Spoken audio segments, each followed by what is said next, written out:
Good day guys, my name is Nebichan Vistes and I am BSMT student, and today I will explain the purpose of the prevention of exemption and verification of compliance stipulate in parts E and F of the COLREGS 1972. Introduction. The International Maritime Organization created the COLREGS 1972 to prevent collision and promote safe navigation at sea. Part E gave exemption to some older ships that cannot immediately follow new technical rules. Part F ensure ships are inspected and comply with safety standard. Part A.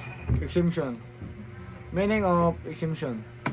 Part A of the COLREG allows some older ships to be exempted from certain technical requirements if immediate compliance is difficult.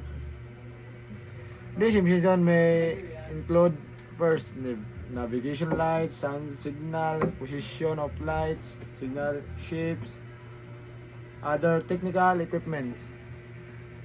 This help older vessel continue operating safely while adjusting to no rules.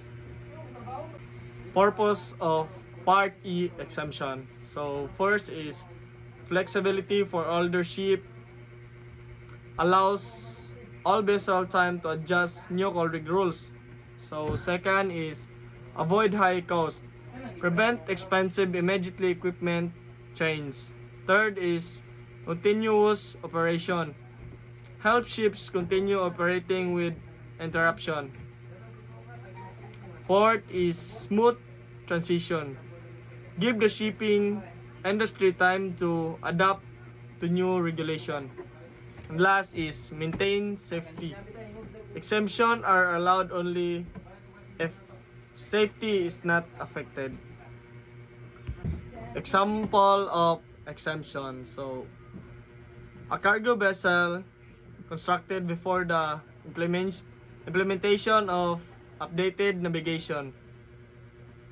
Light standard may still be allowed to use its old arrangement of masthead lights of modifying the structure is impractical and the lights remain visible enough for the safe navigation. Another example is an older ship that cannot easily install newly required sound signaling equipment because of structural limitation.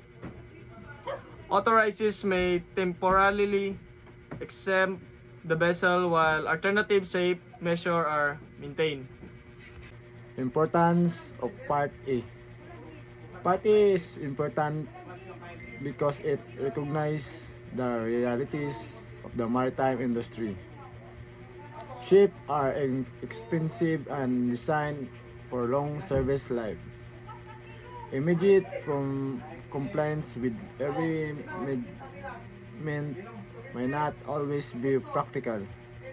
By allowing carefully controlled inception, the COLREG remains realistic, fair, and workable while still protecting safety at sea. Part F, verification of compliance. So, meaning of verification of compliance. Part F, ensure the ship follow the COLREG's requirements through inspection, checking, and testing of equipment. It verifies proper use of navigation lights, sound signals, shapes, and other safety equipment. Maritime authorities check if vessel comply with international safety standard. Purpose of Part F, verification and compliance. So first is ensure safety at sea, helps prevent collision between ships. Second is checks power installation, ensure lights and signals are correctly installed. Third is maintain international standard, make ships follow the same safety rules worldwide. Fourth is detects equipment problems, find damage of or faulty equipment early. And last is strengthens compliance, encourage ship to follow maritime laws and safety regulation. How verification is done? Verification is done through inspection by maritime authorities, equipment testing, checking certificates and records, and fourth, state control inspection. Inspectors check if navigation lights are visible, sound signal work properly, signal shape are correct, and equipment follows COLREGS standards.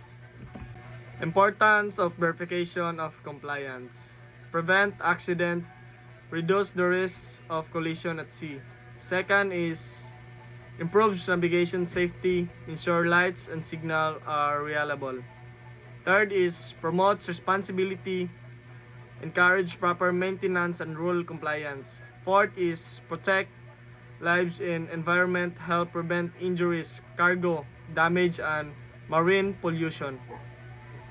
Relationship between Part E and F. First is Part E. Give exemption to order ship that cannot immediately follow new rules. Part F. Ensure all ships still comply with safety standard.